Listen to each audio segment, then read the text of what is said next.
Esto está ocurriendo en todo el mundo. Enormes cavidades se abren de repente bajo casas, carros y calles. Puedes vivir justo encima de una abertura oculta sin saberlo. Es totalmente invisible bajo tierra, hasta que un día la superficie se rompe sin aviso y en el mejor de los casos, se traga tu camioneta. Esas cavidades son socavones. No los ves, pero siguen creciendo y creciendo. En algún momento el suelo ya no puede sostenerse y colapsa. Las calles se hunden, los carros caen y a veces los edificios también son arrastrados hacia los socavones. Un solo socavón puede cerrar calles por meses, cortar el agua y la electricidad y costar decenas de millones en reparaciones. Como en Baltimore, donde el costo de reparar un solo colapso superó los $30 millones. Los socavones comienzan bajo tierra, cuando el agua erosiona el suelo o disuelve rocas como la piedra caliza, creando cavidades vacías. En las ciudades, el riesgo es mayor, porque las tuberías con fugas, la construcción pesada y las superficies pavimentadas alteran el flujo del agua y la atrapan bajo tierra. Esto acelera la erosión desde adentro. Pero entre más tiempo la superficie permanece intacta, más inestable se vuelve por debajo. Eso hace que los colapsos sean aún más violentos. Los socavones ahora ocurren con más frecuencia en zonas muy pobladas. El suelo puede abrirse de repente bajo calles, banquetas o edificios. Por ejemplo, conductores en Omaha, Nebraska, se llevaron un susto. Un enorme agujero se abrió en plena calle. Cuando llegó la policía, encontró 2 vehículos casi tragados por la tierra. Una camioneta quedó clavada en vertical, con la trompa hacia abajo, como si simplemente se hubiera hundido. Los oficiales bloquearon 3 calles para asegurar la zona y atender los daños. Y llegaron especialistas a revisar el terreno y evitar que siguiera colapsando. Por suerte, a pesar de lo catastrófico que se veía, nadie resultó herido. En Phillipsburg, Nueva Jersey, varios socavones se abrieron de repente en una calle tranquila. El suelo colapsó y se tragó un camión de volteo.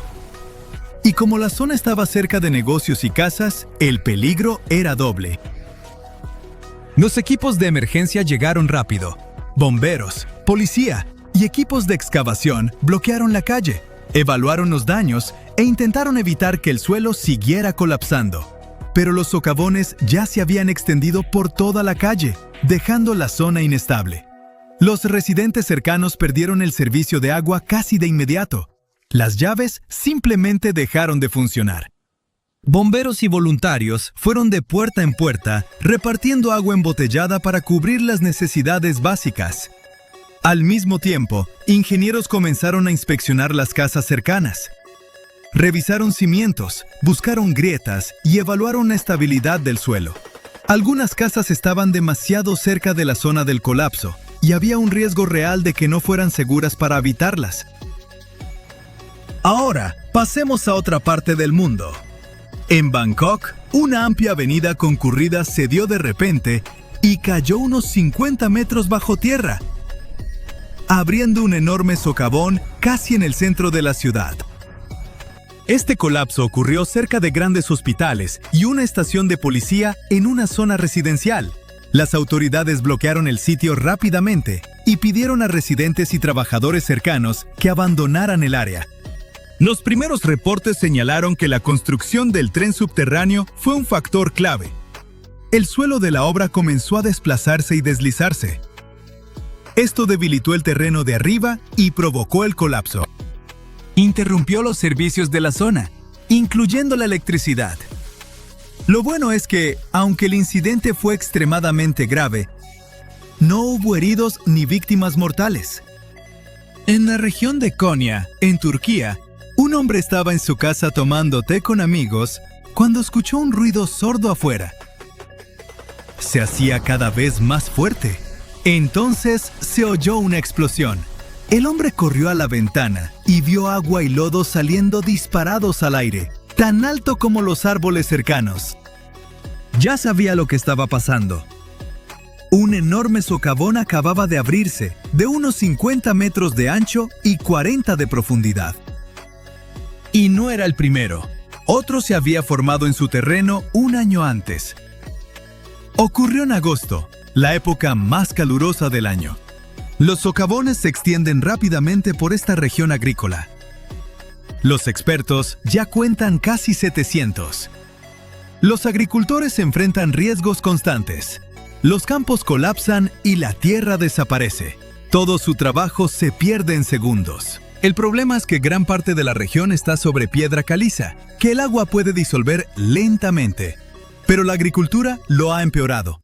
Durante años, los agricultores han bombeado enormes cantidades de agua subterránea para regar sus cultivos. Cuando los niveles de agua bajan, los espacios vacíos bajo tierra pierden soporte y eventualmente la superficie se hunde. Un problema similar afectó a aldeas en el noreste de Croacia, pero mucho más rápido. En Medačani, una mañana todo parecía normal y de pronto el suelo colapsó. Un enorme agujero se abrió en un patio trasero y se llenó de agua rápidamente. Tenía unos 30 metros de ancho y 15 de profundidad. Vinieron más. En cuestión de semanas, casi 100 socavones se abrieron en la zona. Pero el momento no fue casualidad. Solo unos días antes, un poderoso terremoto de magnitud 6.4 golpeó cerca de esa ciudad. Fue el más fuerte en más de 40 años. Cobró la vida de 7 personas y destruyó miles de hogares. El sismo probablemente debilitó el terreno y la superficie cedió. En Buriticapu, una ciudad en el noreste de la Amazonía brasileña, el suelo también se está desmoronando. Grandes socavones se abrieron por toda la zona, obligando a las autoridades locales a declarar estado de emergencia. Alrededor de 1.200 personas, de 55.000, corren el riesgo de perder sus hogares mientras el suelo bajo colonias enteras se vuelve inestable. Varios edificios ya colapsaron. Durante más de 30 años, los residentes han visto cómo la tierra se erosiona lentamente. El suelo es suelto y arenoso, así que la lluvia intensa lo arrastra con facilidad. El agua se filtra bajo tierra, elimina el soporte y crea vacíos que eventualmente colapsan. La lluvia intensa acelera el proceso. Conforme más agua se filtra, arrastra el suelo y hace los socavones más anchos y profundos, poniendo más hogares en riesgo. Ahora bien, los socavones pueden ser pequeños, de apenas 1 metro de ancho. Otros superan los 30 metros de profundidad. Y luego está el socavón más grande de la Tierra, que incluso formó su propio ecosistema. En el fondo de una enorme fosa de piedra caliza, en el sur de China, hay un bosque oculto. Vegetación espesa, aire húmedo y paredes empinadas lo aíslan del mundo exterior. Desde arriba, este socavón parece una enorme cucharada sacada de la tierra. Los lados caen hacia un vacío profundo y oscuro, frecuentemente cubierto de neblina. Tiene unos 610 metros de profundidad y alrededor de 520 de ancho. Es casi tan profundo como 2 torres Eiffel apiladas y lo suficientemente ancho para albergar un estadio enorme. El espacio interior podría contener unas 40.000 albercas olímpicas. Como ya sabemos, los socavones se forman cuando el suelo colapsa hacia el espacio vacío debajo, y el agua generalmente impulsa el proceso, filtrándose en la roca y descomponiéndola lentamente. Esto crea huecos subterráneos. En algún momento, la superficie ya no puede sostenerse y cede. Eso es exactamente lo que pasó aquí, pero a una escala masiva. Durante miles de años, el agua de lluvia se filtró en la piedra caliza y la fue desgastando, creando grietas y túneles. Al mismo tiempo, un poderoso río subterráneo talló enormes cuevas bajo la superficie. Al final, el suelo de arriba cedió. El colapso probablemente no ocurrió de golpe. El socavón tiene 2 niveles, una sección superior más grande y una inferior más profunda. Así que probablemente se formó en etapas separadas. Con el tiempo, un ecosistema completo se apoderó de la fosa. Las paredes profundas bloquean la luz solar y atrapan la humedad, creando un microclima fresco y húmedo. Las plantas prosperan en estas condiciones. Los científicos han encontrado más de 1,200 especies de plantas ahí, incluyendo árboles de ginkgo antiguos, helechos y musgos. Los animales también llegaron. Incluso especies raras, como el leopardo nublado, han sido avistadas en este bosque oculto. En resumen, los socavones aparecen más rápido hoy en día y causan mucho más daño. El clima lo empeora, ya que las temperaturas más altas aceleran la descomposición de la roca. La lluvia intensa empuja más agua bajo tierra, llena grietas y expande los espacios ocultos. Juntos, hacen que estos vacíos se formen más rápido y debiliten el suelo desde abajo. Un socavón puede abrirse literalmente en cualquier parte del mundo. La próxima vez, podría ser tu ciudad. Algo catastrófico está ocurriendo frente a la costa norte de California y podría convertirse en un verdadero desastre, afectando a millones de personas y destruyendo ciudades enteras. Los científicos acaban de encontrar fallas ocultas allí, grietas en la tierra que nadie había visto completamente antes, y esto significa que la región probablemente sea más inestable de lo que pensábamos. El área se llama la Triple Unión de Mendocino. Se encuentra mar adentro, donde enormes placas tectónicas se encuentran y chocan entre sí. Durante mucho tiempo, los expertos creyeron que solo 3 placas tectónicas chocaban allí. Eso por sí solo la convertía en una de las zonas sísmicas más activas de los Estados Unidos. Una ruptura masiva en la Triple Unión de Mendocino no cambiaría el clima ni destruiría el planeta, pero el daño regional podría ser catastrófico. Un terremoto masivo podría provocar tsunamis, incendios, deslizamientos e inundaciones. Habría un colapso generalizado de la infraestructura en toda la costa oeste. Peor aún, el impacto podría no limitarse a nivel local. Los puertos, las rutas de navegación, los sistemas energéticos, los cables de internet y las cadenas de suministro sufrirían graves daños. Afectaría a economías mucho más allá de los Estados Unidos. Y ahora resulta que no hay 3 placas en esa región. Hay 5. 2 de ellas estaban ocultas. Se mueven profundamente debajo, fuera de la vista, pero aún así añaden presión, y una presión como esa se acumula, se extiende y se bloquea en la corteza. Además, este lugar es donde colisionan varios sistemas de fallas grandes. La falla de San Andrés choca con él. La zona de subducción de Cascadia se conecta cerca. Otra falla atraviesa desde un lado. Y todos estos sistemas interactúan, empujan y tiran al mismo tiempo.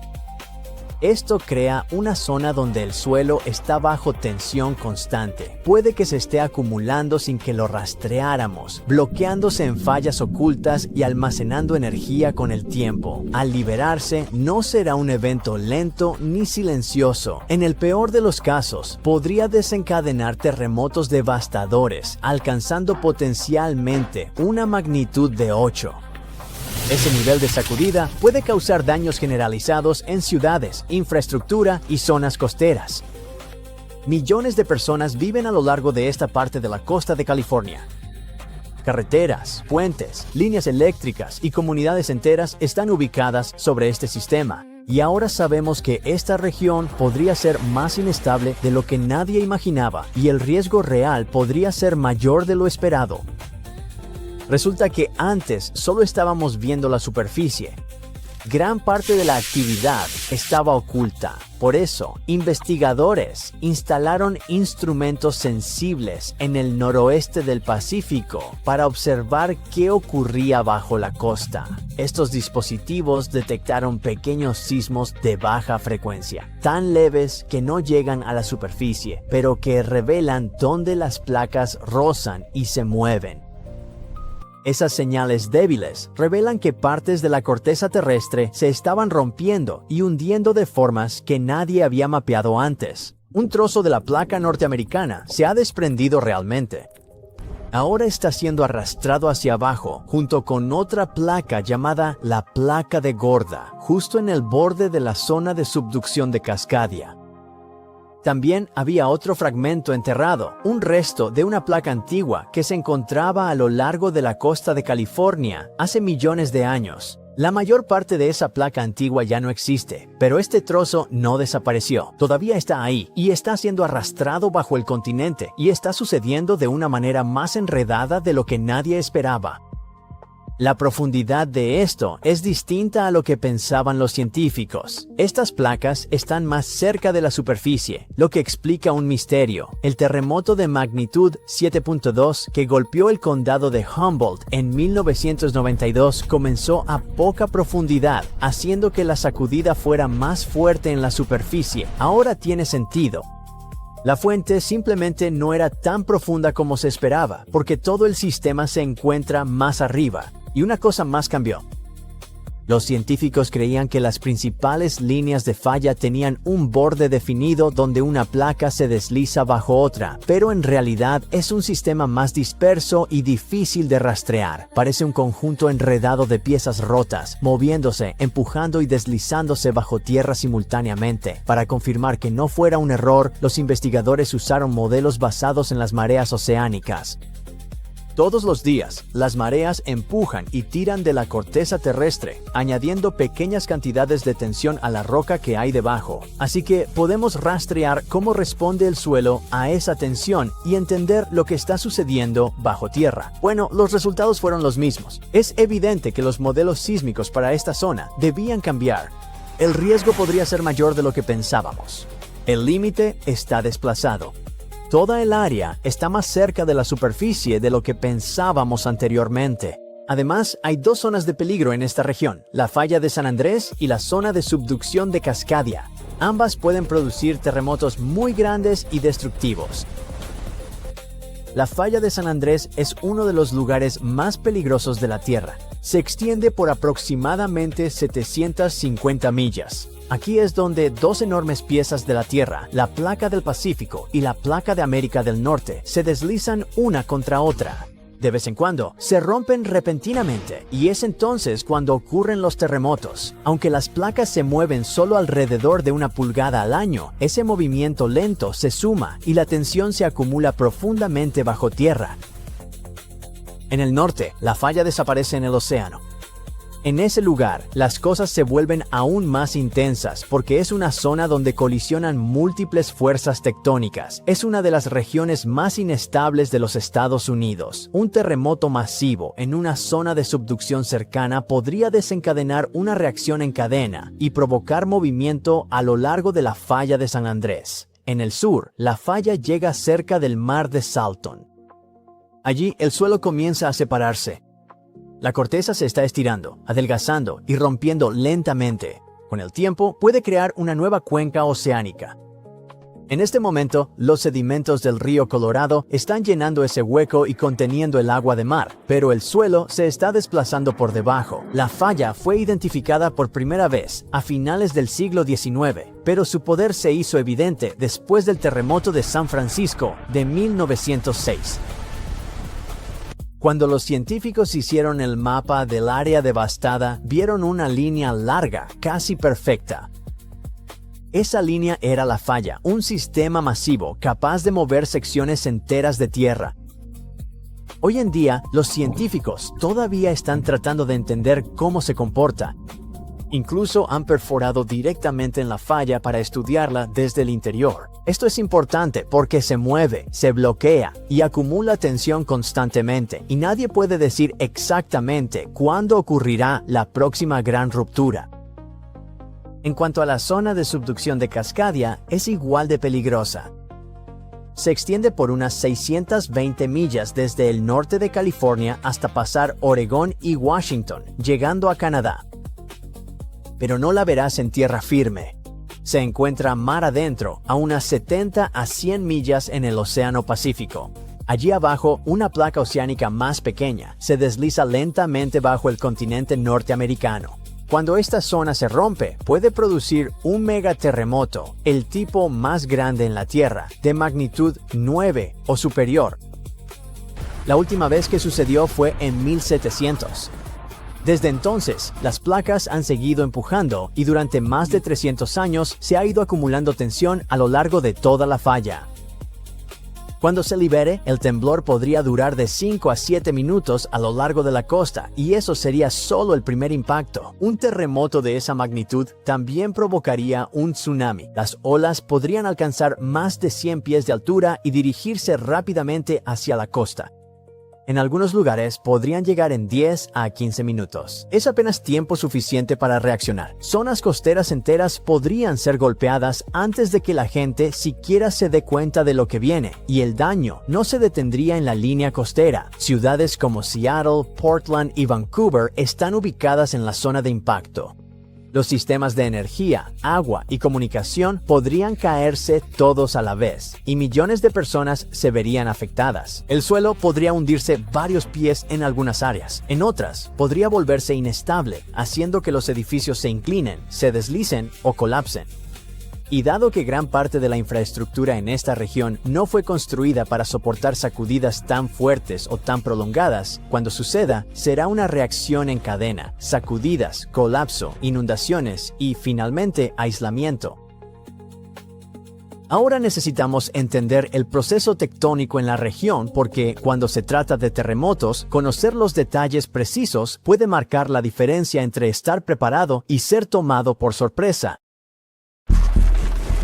Cuando la gente piensa en desastres, imagina algo ruidoso, terremotos inesperados que destrozan caminos en segundos, explosiones de gas que derrumban edificios, erupciones volcánicas que cubren ciudades enteras de ceniza. Pero a veces, el verdadero peligro se acerca sin hacer ruido. Partes de Arizona se están hundiendo, perdiendo elevación lentamente año tras año. ¿Por qué está pasando esto? ¿Y cuánto daño puede causar algo así realmente? Arizona no está sobre roca sólida, está sobre un pastel geológico de capas de arena, arcilla y grava. Imagina que el suelo bajo tus pies es como una esponja de cocina gigante y mojada. Cuando una esponja está llena de agua, es esponjosa y mantiene su forma. Esa agua no solo está en la tierra, es lo que sostiene todo. Aquí es donde las cosas salen mal. La gente bombea esa agua para usarla, pero si la sacan más rápido de lo que la naturaleza puede reponerla, los huecos empiezan a cerrarse. Los granos se comprimen por el peso de todo lo que hay encima. Y cuando eso pasa, el suelo empieza a perder la batalla. Sin el agua para mantenerlos separados, las capas de tierra colapsan bajo el peso del mundo, casi literalmente. Pero una vez que eso pasa, ya no es como una esponja. Es como una lata de refresco aplastada. No puedes soplarle aire a una lata de refresco aplastada y arreglarla. La estructura está arruinada. Una vez que esas capas subterráneas se aplastan, quedan aplastadas para siempre. Aunque llueva 40 días con sus 40 noches, el suelo ya no puede retener el agua. A esto se le llama subsidencia del terreno. No importa si el agua se bombea o si el agua de lluvia se escurre demasiado rápido. Si la presión subterránea baja por suficiente tiempo, la tierra empieza a hundirse. Y no es algo que pase solo una vez. Cada año que se bombea más agua, la tierra se hunde un poco más. Con el tiempo, estos cambios pueden transformar pueblos y regiones enteras. Entonces, ¿cómo notan los científicos algo tan sutil? Desde el suelo, la subsidencia es difícil de detectar. La superficie no baja de golpe en un solo lugar obvio. Los edificios no se inclinan de repente. No vas a despertar un día y ver que la casa de tu vecino está unos centímetros más abajo que la tuya. La mayor parte del tiempo, todo se ve normal. Así que para ver lo que realmente pasa, los científicos tienen que mirar desde arriba, desde muy arriba, desde el espacio. Los científicos usan satélites INSAR, escáneres súper precisos en órbita que pueden detectar cambios en el suelo más delgados que una moneda, a cientos de kilómetros de distancia. Con este método, los científicos rastrearon partes de Arizona durante varios años. Lo que encontraron fue alarmante. Grandes áreas no solo se estaban hundiendo un poco, algunos lugares bajaban varios centímetros cada año. En ciertas regiones, el hundimiento total sumó más de 1 metro en muy poco tiempo. Y esto no se limitaba a un solo punto. Cuencas enteras se movían hacia abajo, como un elevador en cámara lenta descendiendo. Lo que hacía esto aún más preocupante es que el hundimiento no se detuvo en los años más lluviosos. Incluso cuando las lluvias aumentaron y los niveles de agua subieron un poco, la tierra siguió hundiéndose. En algunos lugares el proceso se aceleró. Eso les dijo algo importante a los científicos. El suelo no solo estaba reaccionando al clima a corto plazo, estaba respondiendo a años de presión acumulada bajo tierra. Incluso desde el espacio, el patrón era imposible de ignorar. Regiones enteras brillando en los mapas satelitales, mostrando un descenso constante año tras año. Lo que parecía estable desde la calle resultó estar desplazándose silenciosamente a lo largo de kilómetros. Y una vez que los científicos pudieron verlo con claridad, surgió una pregunta más grande. ¿Y ahora qué? La superficie solo aguanta hasta cierto punto antes de romperse. La Tierra no se hunde de manera uniforme. Un punto baja rápido, otro apenas se mueve. Eso jala la superficie en direcciones opuestas. La superficie intenta estirarse, pero al final se rompe. Y no hablamos de grietas en la banqueta. La Tierra literalmente se abre, creando heridas irregulares llamadas fisuras, lo suficientemente anchas para partir caminos y dañar carreteras. A la infraestructura esto le cae fatal. Los caminos se doblan, se tuercen y se pandean. Las tuberías y cables enterrados se desalinean o se rompen. Los canales que dependen de una pendiente suave y constante, de pronto dejan de fluir como deberían. Incluso los edificios que al principio se ven bien, empiezan a delatarse. Los pisos se inclinan, las puertas pueden negarse a cerrar, y fracturas largas aparecen en las paredes. Los pozos también se ven afectados. Conforme el suelo se compacta, aplasta las capas de roca subterránea como una prensa. Esto bloquea el flujo, convirtiendo un pozo funcional en un agujero seco. Básicamente, de tanto bombear, estamos rompiendo la bomba. Pero puede empeorar. Estos problemas se extienden por cuencas enteras, lo que significa que el daño puede aparecer lejos de donde empezó el hundimiento.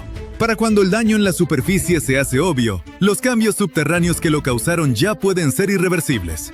Eso significa que el verdadero reto no es reparar las grietas visibles, sino lidiar con el suelo que sigue cambiando lentamente debajo de ellas.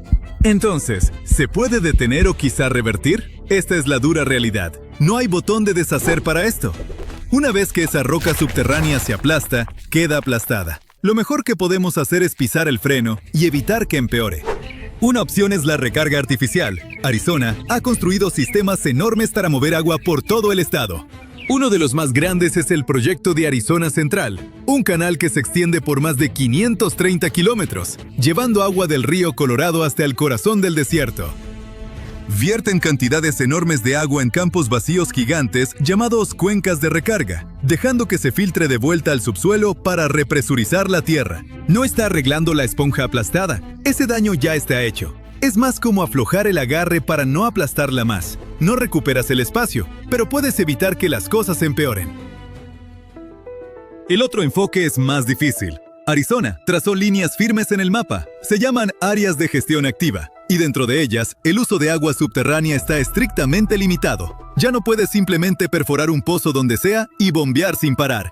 El objetivo es evitar que una zona se hunda tan rápido que arrastre todo a su alrededor. En lugares como Phoenix y Tucson, donde estas reglas se aplicaron temprano, el hundimiento de hecho se desaceleró.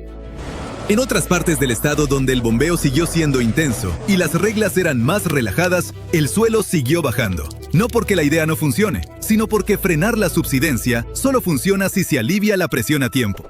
Arizona es solo el miembro más reciente del club de las ciudades que se hunden. De hecho, hay casos mucho peores en el planeta. Mira California. El Valle Central es básicamente el campeón mundial del hundimiento. Los agricultores han estado bombeando agua del subsuelo de manera tan agresiva y por tanto tiempo que en algunos puntos la tierra ha bajado más de 9 metros. Se ha puesto tan grave que los canales por gravedad están confundidos, porque al agua no le gusta fluir cuesta arriba. Luego está la Ciudad de México. El problema ahí viene de hace cientos de años. La ciudad se construyó justo encima de un antiguo lecho de lago drenado. Conforme se bombeó agua para sostener a una población creciente, el suelo empezó a hundirse. En algunos barrios, los edificios ahora están varios metros más abajo de donde estaban hace un siglo. Las calles se han repavimentado una y otra vez, no porque se desgastaran, sino porque la ciudad misma seguía bajando. Está pasando en todo el mapa. Desde pueblos costeros hasta grandes centros agrícolas, el suelo se está cansando de sostenernos. Arizona solo está demostrando lo sigiloso que puede ser esto. Transforma el mundo en silencio mientras nosotros estamos ocupados viendo nuestros celulares. Lo que te hace pensar. Si enormes pedazos del planeta pueden hundirse así de callados, ¿cuántos lugares están cambiando ahora mismo sin que nadie lo note? Realmente te hace reconsiderar la frase suelo firme. Tal vez la planta baja se convierta en sótano en 30 años. O tal vez es solo la Tierra pasándonos la factura por toda el agua que desperdiciamos sin pensar. Bueno, igual que Arizona, estos chistes son algo áridos, así que me detengo antes de hundirme más. Gracias por ver y no dejen que esta situación los hunda. Las torres de lujo de Miami lo tienen todo. Elevadores para autos, albercas en las azoteas, vecindarios de celebridades y algo completamente inesperado llamado descenso gradual. Un nuevo estudio muestra que docenas de rascacielos frente a la playa se están hundiendo lentamente en el suelo, apenas unos 5 centímetros en unos años, y siguen moviéndose. ¿Qué está pasando? ¿Y va a empeorar? Vamos a averiguarlo. Cuando ves un mapa del sur de Florida, la ciudad de Miami está principalmente en tierra firme. Justo frente a la costa hay una larga isla barrera. Esa es Miami Beach, la franja que ves en la mayoría de tomas con drones y videos de viajes. Autos lujosos, la playa, los antros, las torres de vidrio junto al agua.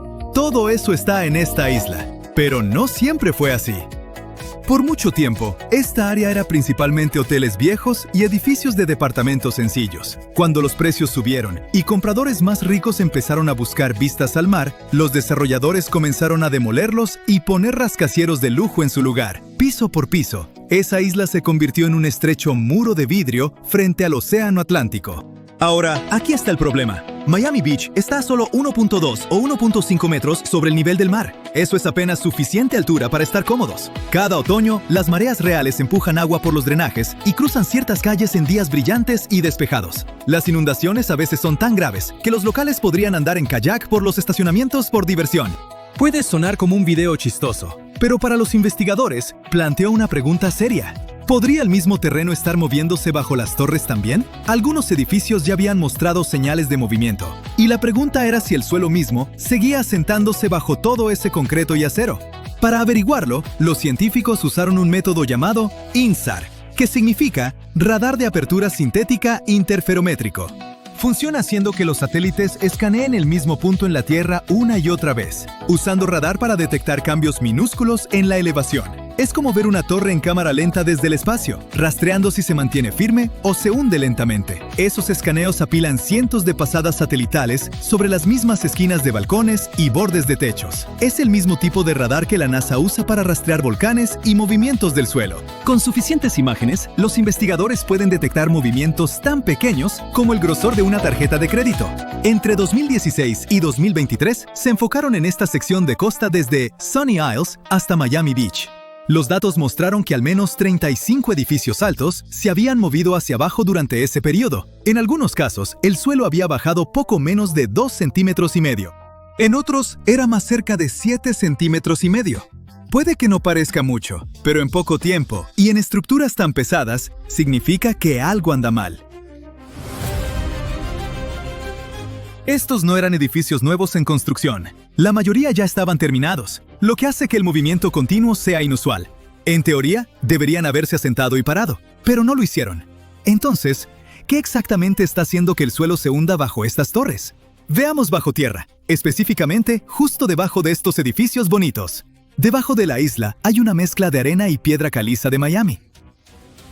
Es lo suficientemente fuerte para construir encima, pero se comporta más como coral endurecido que como roca sólida de montaña. El agua se mueve a través de ella, la presión se mueve a través de ella, y a veces el suelo se mueve de formas que los ingenieros no pueden predecir bien. Una posible explicación es algo llamado deformación por fluencia. Suena como un villano de una película de serie B, pero en realidad es un reacomodo en cámara lenta de partículas bajo presión constante. Imagina estacionar un camión pesado en suelo blando. Hace pequeñas abolladuras de inmediato.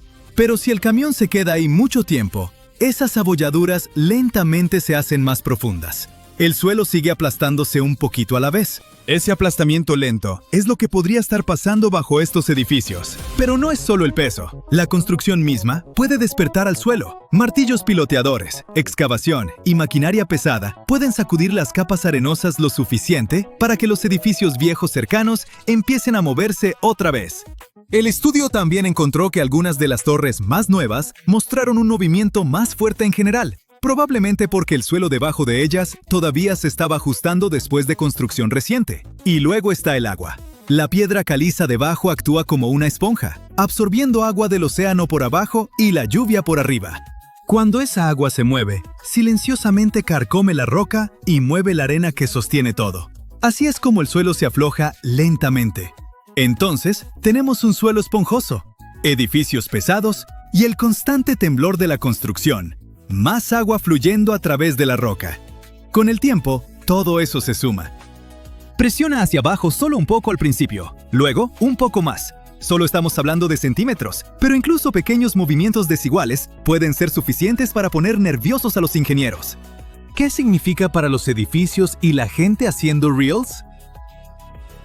Probablemente, y esperemos que nada, al menos no mañana. Todavía estamos lejos de escenarios de películas de desastres. Las estructuras no se van a caer. No habrá socavones repentinos tragándose autos. No es así como funciona. Pero este problema sí levanta algunas cejas, especialmente después de lo que pasó a unos kilómetros al norte en Surfside. En 2021, las torres Champlain Sur colapsaron parcialmente. Fue una tragedia enorme que Miami recordará para siempre. Ese desastre no pasó solo porque el suelo se movió. Los problemas se fueron acumulando lentamente con los años. Los ingenieros descubrieron grietas, óxido y mal drenaje. El edificio se estaba cayendo a pedazos por todos lados. Y luego fue demasiado tarde para hacer algo al respecto. Pero desde entonces, la ciudad ha estado prestando más atención. Los ingenieros están reevaluando edificios viejos cerca de la costa, y los funcionarios locales están presionando por inspecciones más estrictas. Los datos del radar no significan que un edificio sea inseguro, pero puede ser una advertencia temprana, una señal de que algo merece una mirada más de cerca. Para los residentes, sin embargo, hay un problema. Ahora mismo no hay ninguna regla que diga que los desarrolladores o administradores de edificios tengan que monitorear el movimiento del suelo con escaneos satelitales. El estudio no involucró equipos entrando o tomando muestras del núcleo. Fue solo un escaneo espacial desde arriba. Si te alejas del drama de las torres hundiéndose y miras esa larga franja de tierra, ya es una de las propiedades más raras del planeta. Una buena parte del estilo de vida de Miami es literalmente tierra falsa. Star Island, Palm, Hibiscus, la cadena veneciana y un montón de otros lugares empezaron como arena en el fondo de la bahía Biscayne.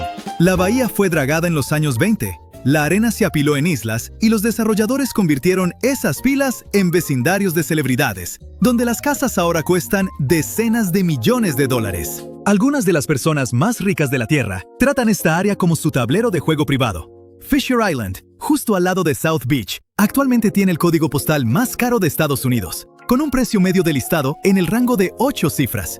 Un poco más arriba está Indian Creek, conocido como el búnker de los multimillonarios. Tiene solo 41 casas, su propia fuerza policial y vecinos como Jeff Bezos y Tom Brady. Un lote vacío de 0.7 hectáreas, ahí fue listado recientemente por alrededor de 200 millones de dólares, solo por la tierra y la vista. Y todo esto flota a lo largo del borde de la bahía Biscayne, junto a un parque nacional real lleno de hermosas criaturas marinas, como delfines, manatíes y tortugas marinas. Más de 100 delfines nariz de botella viven en y alrededor de la bahía todo el año, corriendo junto a muelles y condominios altos, como si fueran extras en la película de alguien más. Entonces, ¿qué pasa después? Los ingenieros siguen escaneando, los inspectores siguen revisando, y todos en línea siguen publicando tomas con drones, como si nada raro estuviera pasando bajo sus pies. Eso es Miami, una mezcla extraña de glamour y física que nunca se comporta del todo. No es una crisis, es una rutina de mantenimiento. Mientras las personas a cargo presten atención a señales más silenciosas, como caídas lentas en la elevación o pequeños cambios estructurales, el horizonte debería mantenerse. Tal vez se asiente un poco, tal vez se estire y cruja. Ahora que los ingenieros y científicos están conscientes de este problema, pueden prepararse y proponer soluciones. Hasta entonces, las torres seguirán en pie y la bahía seguirá brillando. Toda la ciudad seguirá flotando a su propio estilo, solo ligeramente hacia abajo. Si estuviste en Kuala Lumpur este agosto, es posible que hayas visto algo salido de una película de desastres. Un grupo de buzos completamente equipados preparándose para sumergirse en el asfalto. Pero esto no era ficción. Era una misión en la vida real para rescatar a una mujer que había sido tragada por un socavón justo en el centro de la ciudad. Ella estaba caminando por la calle cuando un agujero de 8 metros de ancho se abrió bajo sus pies. Toda la ciudad de Kuala Lumpur quedó impactada por lo sucedido. Durante días, un equipo de más de 100 rescatistas intentó localizar a la turista india. Pero todo lo que encontraron fue un par de sandalias después de 17 horas de búsqueda. La ciudad incluso contrató buzos quienes descendieron por las alcantarillas con su equipo de buceo completo. Sin embargo, sus informes no eran muy alentadores. Dijeron que allí abajo estaba totalmente oscuro y sus misiones siempre se veían obstaculizadas por fuertes corrientes de agua y aguas residuales. Los sumideros son como trampillas sorpresas de la naturaleza. Ocurren cuando la erosión subterránea, a menudo causada por el agua, debilita el suelo debajo de nosotros. El agua que corre bajo tierra disuelve minerales en lo profundo del suelo, lo que deja huecos en las rocas. Este proceso, conocido como meteorización, debilita muchísimo el suelo. Una vez que los vacíos y huecos se vuelven lo suficientemente grandes, la superficie colapsa y crea un agujero gigante. Sin embargo, esto ocurre sin ningún aviso. El socavón de Kuala Lumpur fue solo un ejemplo reciente, y ni siquiera fue el último. Un segundo hundimiento apareció en el mismo vecindario días después. Los dueños de negocios seguían diciendo lo terrible que esto era para el comercio. Esta zona de Kuala Lumpur usualmente estaba llena de turistas, pero los desastres los mantuvieron alejados durante días. Los socavones no son exigentes sobre cuándo o dónde aparecer. Mira aquí, esta es una escena de Nápoles, también de principios de este año. Era una típica mañana de miércoles cuando un socavón se abrió repentinamente en una calle tranquila, tragándose 2 autos en el proceso. Uno de estos estaba estacionado, pero el otro tenía personas adentro. Por algún milagro, los pasajeros lograron escapar con solo heridas leves, pero el incidente sacudió a toda la ciudad. El alcalde culpó por el evento a los años de descuido del sistema de alcantarillado de la ciudad. Dijo que fue la mala infraestructura la que había hecho inestable el terreno. Y luego está Florida, apodada el Callejón de los Sumideros, y por buenas razones. Este año, Highland City, a unos 64 kilómetros al este de Tampa, experimentó un dramático evento de sumidero. Un local llamado Kyle fue despertado por su vecino frenético temprano una mañana. Cuando salió, descubrió que un hundimiento de 18 metros de profundidad había aparecido en su jardín delantero a solo centímetros del dormitorio de su hijo. Kyle estaba aterrorizado, especialmente con sus pequeños tan cerca de la zona de peligro. Su casa no sufrió daños, pero se salvó de casualidad. Los socavones no son nuevos en Florida. En el 2013, el condado de Hillsborough fue testigo de uno de los incidentes de socavones más trágicos en la historia del estado. Jeff, el residente de una casa de un solo piso construida en la década de los 70, dormía plácidamente una noche cuando el suelo bajo su casa comenzó a derrumbarse. En cuestión de minutos se abrió un socavón, el cual se tragó parte de la casa con Jeff todavía adentro. Las otras 5 personas en la vivienda lograron escapar, pero él no tuvo la misma suerte. Para cuando llegó el departamento de bomberos, consideraron que era muy peligroso llevar a cabo un rescate a gran escala. Los socavones son demasiado impredecibles y enviar equipo pesado al área podría haber provocado que el terreno cediera aún más. El condado quedó tan conmocionado por el evento que compraron el terreno donde se abrió el socavón, además de algunas propiedades cercanas, para asegurarse de que nadie construyera allí de nuevo. Resultó ser una decisión inteligente, ya que el socavón se volvió a abrir 2 veces más después del colapso inicial. En ambas ocasiones, la zona estaba vacía, así que nadie resultó herido. Lo que hace a Florida especialmente vulnerable es su combinación única de factores. La mayor parte del terreno en el estado está compuesto de rocas carbonatadas como la piedra caliza, que son altamente porosas y se erosionan con mucha facilidad. Además, el estado experimenta ciclos de sequía seguidos de fuertes lluvias, lo que debilita aún más el suelo. A todo esto se suma que el aumento del nivel del mar significa que el agua subterránea también está subiendo, lo cual solo empeora las cosas. Los gobiernos locales han intentado manejar la situación cambiando el curso de las corrientes de agua subterránea y reforzando las áreas vulnerables, pero los sumideros son algo de lo que realmente no pueden deshacerse. Sé lo que estás pensando, los sumideros son terribles villanos. Pero no son solo malos, en algunos casos se convierten en atracciones turísticas e incluso en hogares para ecosistemas únicos. Este sumidero apareció en medio del mar y se llama Agujero Azul Jungle o Agujero del Dragón. El Agujero del Dragón es una maravilla marítima donde más de 20 especies distintas de peces tienen su hogar, incluso si el agua es un poco más ácida de lo que a los peces les gusta. No es de extrañar que los buceadores y los amantes del snorkel adoren estos agujeros azules. El Agujero del Dragón tiene 300 metros de profundidad y apareció cerca de las Islas Paracel. Los científicos lo descubrieron en 2016 y se cree que es el agujero azul más profundo del mundo.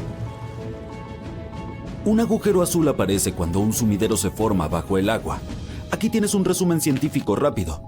Bajo cualquier cuerpo de agua hay tierra, también conocida como lechos marinos o fondo oceánico. Supongamos que este lecho marino está formado por una roca carbonatada como la piedra caliza. Si es penetrada por el agua, la piedra caliza tiende a disolverse en sus capas más profundas, lo que permite la aparición de cuevas y cavidades.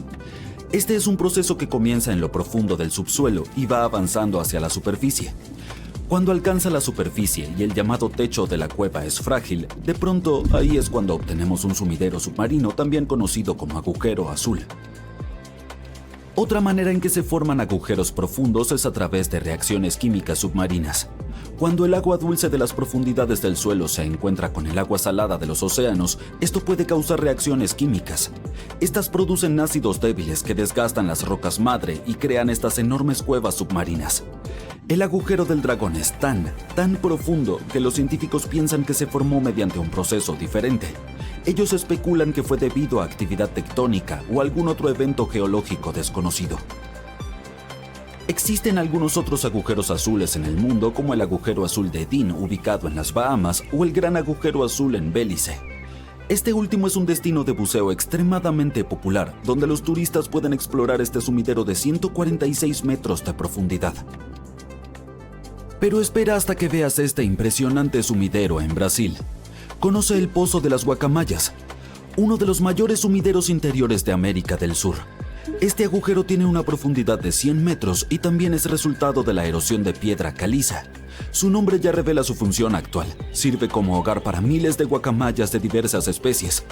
Encontrarás guacamayas rojas y de alas azules volando abundantemente aquí.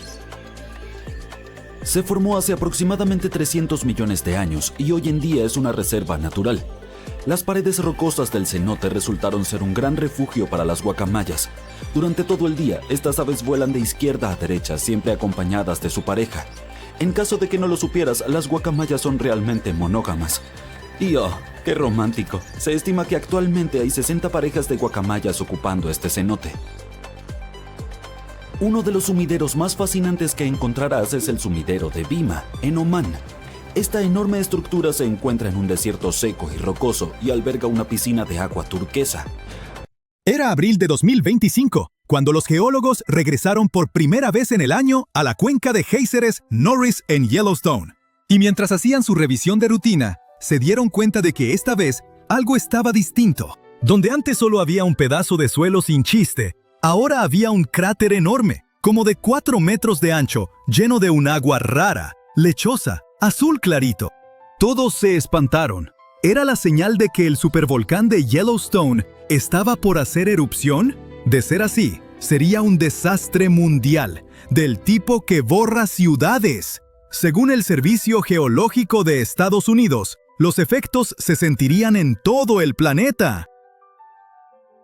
Para empezar, las zonas inmediatas a Yellowstone sufrirían flujos piroclásticos. No es lava como tal, sino una mezcla muy densa de gases volcánicos, ceniza, pomes y bloques de roca al rojo vivo. Esos flujos arrasan con todo a su paso, y una erupción de Yellowstone los lanzaría hacia Wyoming, Idaho y Montana.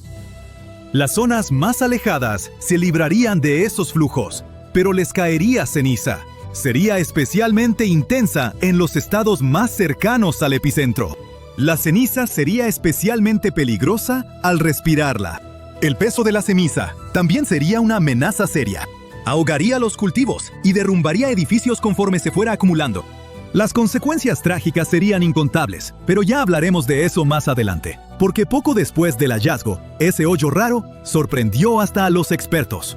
Los geólogos encontraron rocas regadas por todos lados. Algunas medían como 30 centímetros de ancho y todas estaban cubiertas de lodo gris. Ese lodo coincidía con las paredes del nuevo manantial termal. Era como si el sitio simplemente hubiera explotado, pero nadie lo había visto ocurrir. El equipo revisó imágenes satelitales antiguas para averiguar cuándo apareció. En diciembre de 2024, el suelo estaba normal. Para el 6 de enero de 2025, ya se veía una pequeña depresión. Y para el 13 de febrero, ese agujero lleno de agua ya estaba ahí. Lo raro fue que los sensores que suelen registrar grandes explosiones hidrotermales no detectaron nada. No hubo estallido enorme ni señales de alerta. Más tarde, se supo que esa abertura extraña no apareció de golpe en una sola explosión. Se formó a partir de varios estallidos pequeños a lo largo del tiempo. Primero, pequeñas explosiones arrojaron rocas, luego, lodo, y al final, excavaron el hoyo. Con el tiempo, se llenó de agua rica en sílice. Eso fue un gran alivio para todos. Yellowstone está sobre un supervolcán, y sus grandes explosiones son un escenario de pesadilla. Por suerte, esta vez fue una explosión lenta y de pequeña escala. Dramática sí, pero totalmente manejable. Mira, el Parque Nacional Yellowstone está lleno de géiseres, aguas termales y paisajes de todo tipo. Pero bajo la superficie, todo se pone intensísimo por el supervolcán. Ahora, los supervolcanes suelen ser enormes.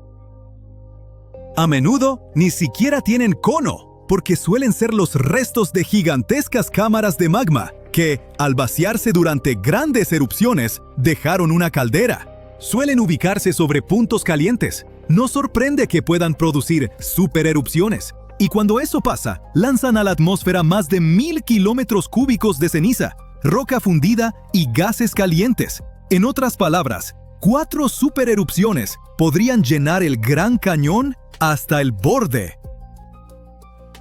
Los supervolcanes se forman cuando enormes volúmenes de magma ardiente ascienden desde gran profundidad. Este magma sube hasta quedar muy cerca de la superficie, pero no logra romper la corteza. Así, se acumula una bolsa presurizada de magma burbujeante a unos pocos kilómetros de profundidad. La presión sigue creciendo porque cada vez intenta llegar más magma. Y entonces, ¡pum!, ocurre una supererupción. En 2015, investigadores de la Universidad de Utah cartografiaron la cámara principal de magma del supervolcán de Yellowstone y se quedaron helados con su tamaño. Y luego, encontraron otra debajo. Juntas, esas reservas subterráneas podrían contener suficiente roca fundida como para llenar el Gran Cañón 11 veces. Todo ese magma empuja el suelo hacia arriba. Por eso Yellowstone se eleva como de 2 a 5 centímetros cada año. Ese levantamiento lento quizá no suene a gran cosa, pero si le sumas que Yellowstone sigue activo y tiene un índice de explosividad volcánica de 8, como que sí da para pensar qué pasaría si algo se complica.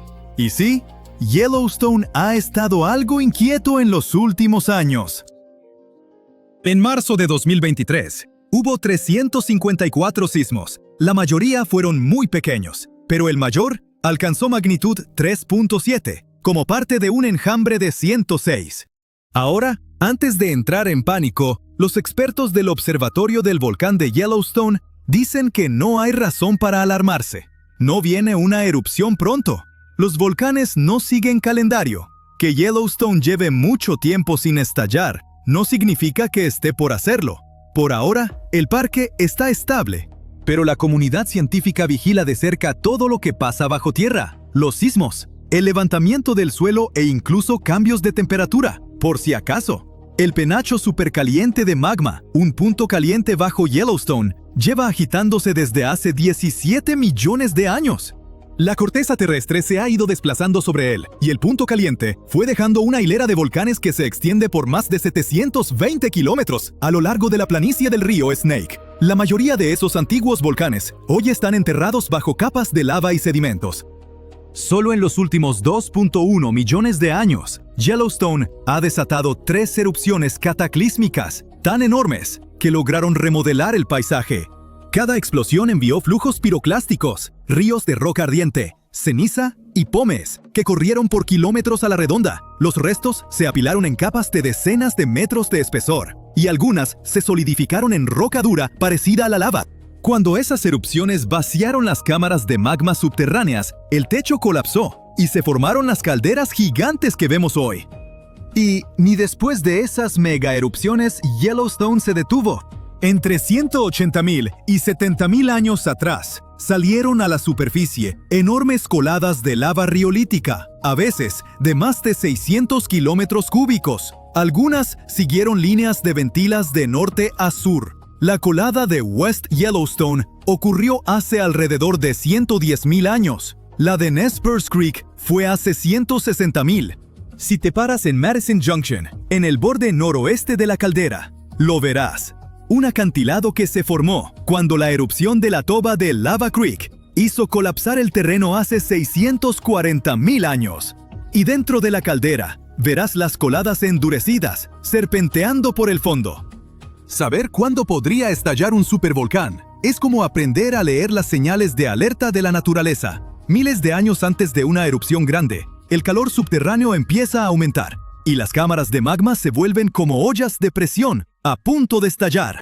Empiezan a aparecer pequeñas señales, escapan burbujas de gas cuando cambia la presión y los sismos sacuden el suelo. La superficie encima se eleva poco a poco, se abren grietas, las aguas termales y los géiseres se inquietan y se calientan más de lo normal.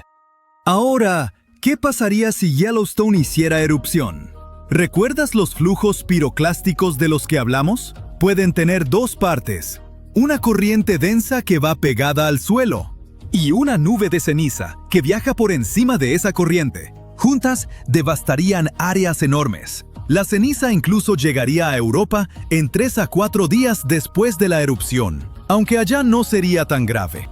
Después, bastarían unas 2 a 3 semanas para que bajaran las temperaturas en todo el mundo, gracias al dióxido de azufre que llegaría a la alta atmósfera tras la erupción. Los científicos calculan que la temperatura global podría bajar hasta de 10 a 12 grados Celsius. Estas consecuencias podrían durar de 6 a 10 años, poniendo fin a los monzones y causando hambrunas generalizadas en Asia. ¿Asusta? Pues no te preocupes. La buena noticia es que los científicos no creen que el gigante dormido bajo el Parque Nacional Yellowstone vaya a despertar en nuestra vida. Los expertos dicen que la próxima erupción de Yellowstone probablemente no ocurrirá en cientos de miles de años. Y aún así, quizá ni sea tan grave, porque han descubierto que el magma que hay dentro de Yellowstone está repartido en 4 cámaras distintas. No solo eso, es probable que algunas de esas reservas de magma se enfríen y solidifiquen, reduciendo las posibilidades de una erupción. Así que, aunque una erupción suene a algo capaz de cambiar el mundo, es muy poco probable que pase pronto. Los techos salen volando como si fueran de papel. Enormes árboles son arrancados del suelo. Las líneas eléctricas se rompen y dejan los vecindarios a oscuras. Las calles se inundan como ríos. Las casas quedan en ruinas. Así es el paso de un huracán. Después de que el viento se calma, comienza el verdadero caos. Personas varadas, sin agua potable, carreteras destruidas. Las tormentas han estado creciendo desde hace unos 5,700 años. Y lo más aterrador es que en los últimos 20 años ha habido un gran aumento. Pero empecemos desde el principio. Este es Belice, un pequeño país situado en la costa noreste de América Central. Y este es el Gran Agujero Azul, un enorme y profundo sumidero submarino de unos 125 metros de profundidad y a unos 800 kilómetros de la costa de Belice. Se formó hace 10,000 años, cuando los niveles del mar subieron después de la última era de hielo. Un equipo de científicos llegó a Centroamérica para estudiar el lodo de las profundidades del Gran Agujero Azul. Extrajeron una larga muestra de sedimento, que básicamente son capas de material que se han asentado con el tiempo. Te podrías preguntar, ¿cómo están conectadas las tormentas tropicales con este sedimento? Veamos. Los ciclones tropicales son grandes tormentas giratorias que se forman sobre aguas cálidas del océano. Absorben calor del mar y lo lanzan hacia el cielo. Y sí, pueden ser muy destructivos, con vientos superfuertes, lluvias intensas e inundaciones por grandes olas. Y los núcleos de barro, como el que los investigadores extrajeron, son en realidad registro de tormentas tropicales. La muestra que tomaron medía 30 metros de largo, lo que la convirtió en la más larga encontrada en esa área. Así es como funciona. Cada año, 2 capas delgadas de sedimento se asientan en el agujero cuando el clima está tranquilo. Pero cuando llega una gran tormenta, deja atrás una capa diferente y más desordenada. Entonces, al observar estas capas, los científicos pueden determinar cuántas tormentas afectaron ese lugar en los últimos 5,700 años. Es como contar los anillos de los árboles. De todos modos, lo que encontraron fue bastante inesperado. Resultó que los ciclones tropicales se han vuelto cada vez más comunes. El investigador principal dijo que en los últimos 6.000 años, generalmente había entre 4 y 16 tormentas tropicales o huracanes cada 100 años. Pero solo en los últimos 20 años encontraron señales de 9 tormentas en esa misma pequeña área. Eso es mucho más de lo habitual y muestra cuánto están cambiando las cosas. Los científicos creen que hay 2 razones principales por las cuales las tormentas tropicales han estado ocurriendo con más frecuencia. Una razón tiene que ver con algo llamado la Zona de Convergencia Intertropical, o ZCIT. Es una zona cerca del Ecuador donde los vientos del norte y el sur se juntan. Ese lugar tiene baja presión atmosférica, mucha humedad y un montón de tormentas eléctricas. Justo encima de ella está la parte del Océano Atlántico donde nacen la mayoría de los huracanes. Incluso tiene un nombre oficial: la Región Principal de Desarrollo de Huracanes.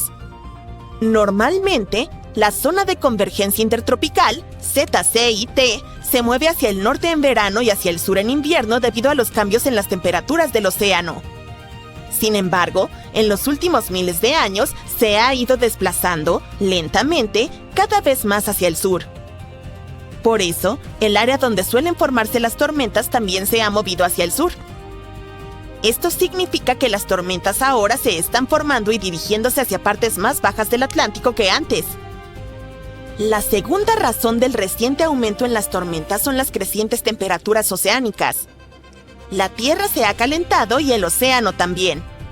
Y los océanos cálidos facilitan la formación de tormentas más poderosas. Este aumento probablemente significa que esta parte del mundo podría ver muchas más tormentas grandes en el futuro.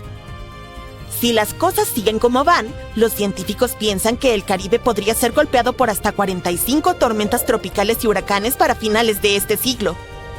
Eso es mucho más de lo que el mundo ha pasado durante los últimos 5.700 años. Hay demasiados cambios que influyen en la situación, que crean las condiciones perfectas para que se formen más tormentas y se vuelvan realmente intensas, y muy rápido. Pero si piensas que las tormentas se están volviendo más intensas solo sobre el océano, déjame hablarte del continente. Un montón de tormentas realmente peligrosas, incluyendo tornados, tormentas de polvo e incendios forestales, atravesaron varios estados del medio oeste y del sur de los Estados Unidos en marzo de 2025. Al menos 42 personas perdieron la vida y la magnitud de la devastación es enorme. Lo aterrador es que la mayor parte de esta destrucción no ocurrió en la habitual línea conocida como Callejón de los Tornados. El Callejón de los Tornados es un apodo para una parte de Estados Unidos donde los tornados ocurren con frecuencia. Se extiende por lugares como el norte de Texas, Oklahoma, Kansas, Missouri, partes de Luisiana, Iowa, Nebraska e incluso el este de Colorado. Pero esta vez, las tormentas golpearon lugares como Mississippi, Arkansas y Alabama. Los expertos habían advertido que esto podría suceder. A principios de 2025, dijeron que los tornados podrían comenzar a aparecer seguido más al este de lo habitual. Y eso es exactamente lo que está ocurriendo. Uno de los principales expertos en meteorología dijo que los habitantes de los valles del Mississippi y Tennessee deberían prepararse para una primavera difícil. Hay más residentes en estas áreas que en las zonas tradicionales de tornados, y muchos de ellos viven en casas móviles o edificios sin sótanos, lo que los pone en mayor riesgo cuando se producen fuertes tormentas. Un tornado es un tubo giratorio de viento extremadamente fuerte que desciende de las nubes de tormenta y toca el suelo. Pueden ser realmente peligrosos. Para determinar la fuerza de un tornado, los científicos utilizan algo llamado la escala Fujita mejorada. Va desde EF0, que representa al tornado más débil, hasta EF5. Un tornado de tal magnitud es increíblemente poderoso, capaz de destrozar una casa. La pregunta principal es, ¿por qué ahora están ocurriendo más tornados en el este? En los Estados Unidos, la temporada de tornados generalmente comienza en marzo. Es cuando el aire frío de Canadá choca con el aire cálido y húmedo que sube desde el Golfo de México. ¡Y boom! Empiezan a formarse tormentas. Pero este año, las cosas son un poco diferentes. Esto es lo que está sucediendo. Hay un gran parche de alta presión, básicamente una masa de aire cálido y calmo sobre el suroeste.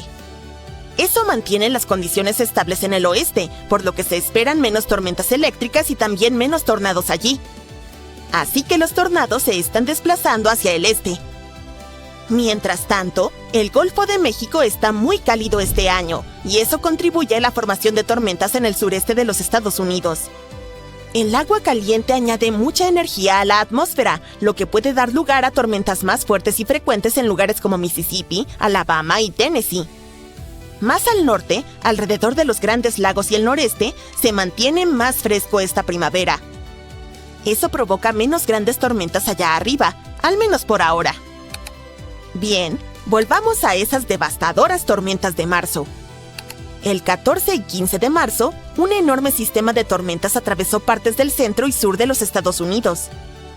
Este sistema trajo 52 tornados confirmados, poderosas tormentas de polvo y rápidos incendios forestales. Todo esto llevó a la cancelación de casi 1,100 vuelos. Alrededor de 150 millones de personas se vieron afectadas por este desastre natural. 2 tornados realmente fuertes, clasificados como EF4, azotaron Arkansas. El daño fue increíble. Uno de esos tornados, que golpeó una ciudad llamada Díaz, tuvo vientos de hasta 300 kilómetros por hora. Para compararlo, la velocidad promedio de un coche de Fórmula 1 es de entre 210 y 250 kilómetros por hora. Fue la primera vez en más de 25 años que Arkansas fue golpeado por 2 EF4 el mismo día. Los expertos también registraron ráfagas de viento desplazándose a una velocidad de más de 130 kilómetros por hora en las llanuras del sur. En Texas, las tormentas de polvo provocaron accidentes automovilísticos mortales. Incendios forestales avivados por los fuertes vientos arrasaron partes de Texas y Oklahoma. Solo Oklahoma tuvo más de 130 incendios. Entonces, ¿qué sigue? Los expertos creen Un agujero del tamaño de Suiza o Carolina del Sur sigue apareciendo en el hielo de la Antártida. Esta abertura está creciendo de manera constante y a los científicos les tomó medio siglo descubrir por qué. Encontraron la respuesta con la ayuda de focas. Los científicos detectaron por primera vez este hueco, llamado Mount Rice-Polinja, en el mar de Weddell en 1974. Estaban a punto de cerrar el caso cuando el agujero desapareció, pero volvió a aparecer en los 2 años siguientes, y luego solo en 2016. El enorme agujero está cerca de Mount Rice, una montaña submarina. Este tipo de agujero es una polinia, un raro parche de agua abierta rodeado de grueso hielo marino. En la Antártida, cuando llega el invierno, la superficie del océano se congela y el hielo marino se extiende hasta cubrir un área aproximadamente 2 veces más grande que Estados Unidos continental. A lo largo de la costa, cada año aparecen aberturas en el hielo marino. Esto sucede cuando fuertes vientos costeros soplan desde el continente y empujan el hielo hacia afuera. Pero es mucho más raro que estas aberturas se formen mar adentro, a cientos de millas de la Tierra, donde el agua tiene miles de pies de profundidad. Investigadores de varias universidades se unieron para estudiar la polinia de Mount Rice usando modelos computacionales e imágenes satelitales. Incluso reclutaron algunas focas antárticas para ayudar. Estas focas llevaban pequeños cascos en sus cabezas peludas y redondas, con sensores de rastreo adheridos.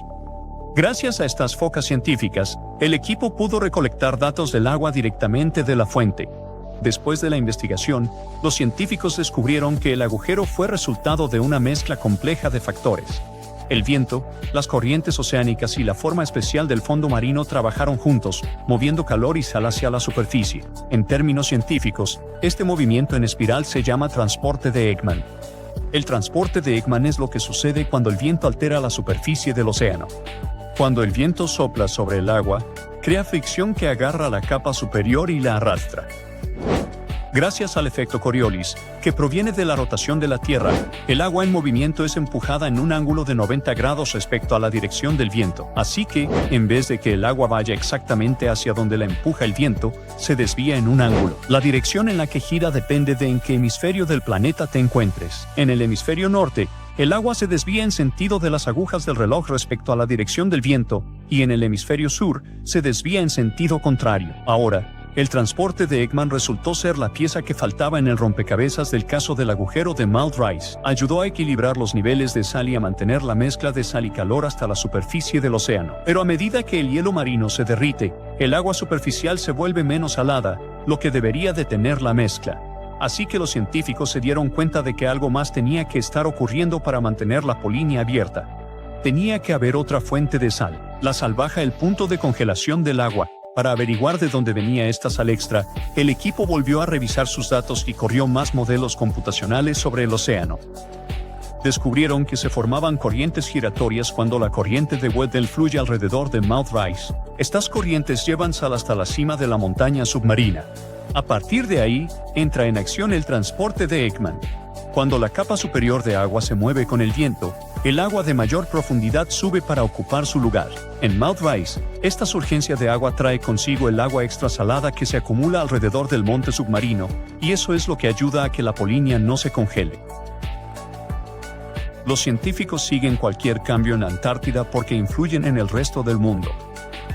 Investigadores de la Universidad de Stanford usaron aprendizaje automático por primera vez para estudiar datos satelitales detallados que muestran cómo se mueve el hielo en la región polar.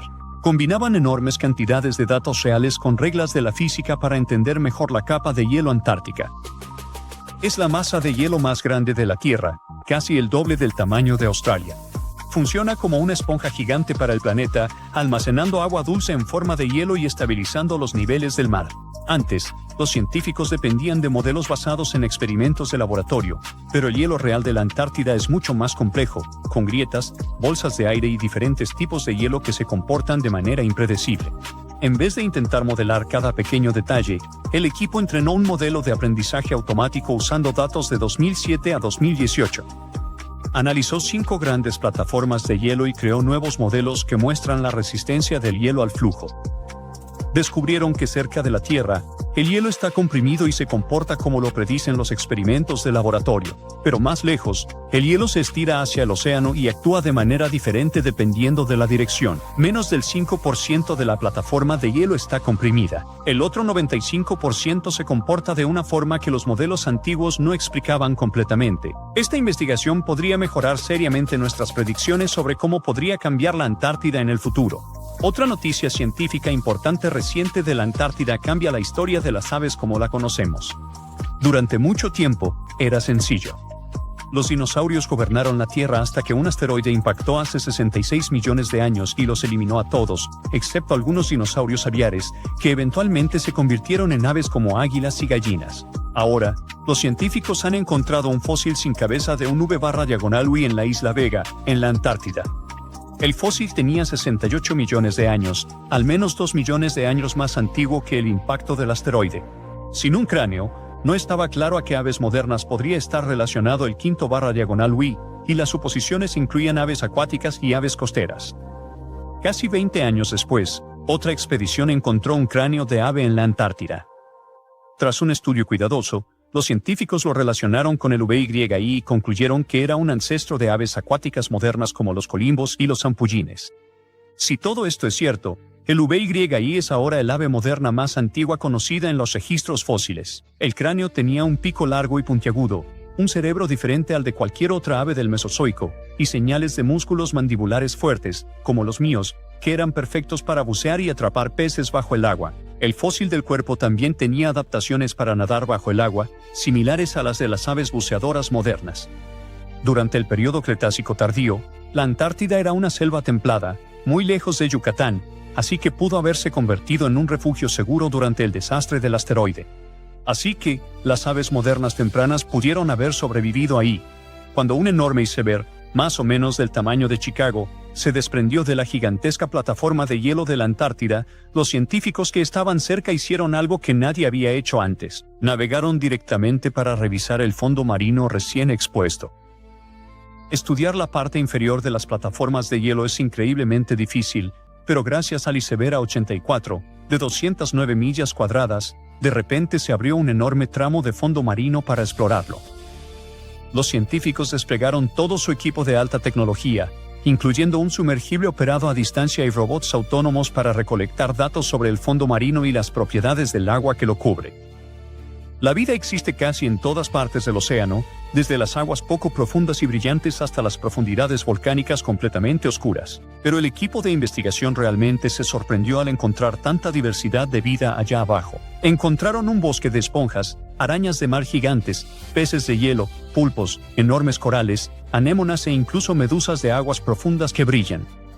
Normalmente, las criaturas de las profundidades obtienen sus nutrientes de materia orgánica que cae desde la superficie del océano, pero bajo una capa de hielo de 150 metros de grosor que había estado ahí quién sabe cuánto tiempo, eso no era posible. Eso significaba que las criaturas tenían que estar obteniendo sus nutrientes de una manera completamente diferente. Para averiguar cuánto tiempo había existido este ecosistema oculto, los científicos estudiaron las esponjas marinas. Las esponjas crecen muy lento, solo 2 o 3 centímetros por año. Las que encontraron eran enormes, llevan creciendo ahí décadas o incluso siglos. El equipo espera que la montaña de datos oceánicos y ambientales que recolectaron durante la expedición les ayude a entender cómo estos ecosistemas lograron prosperar en esas condiciones, y tal vez revelar algunas especies completamente nuevas que nadie ha visto antes.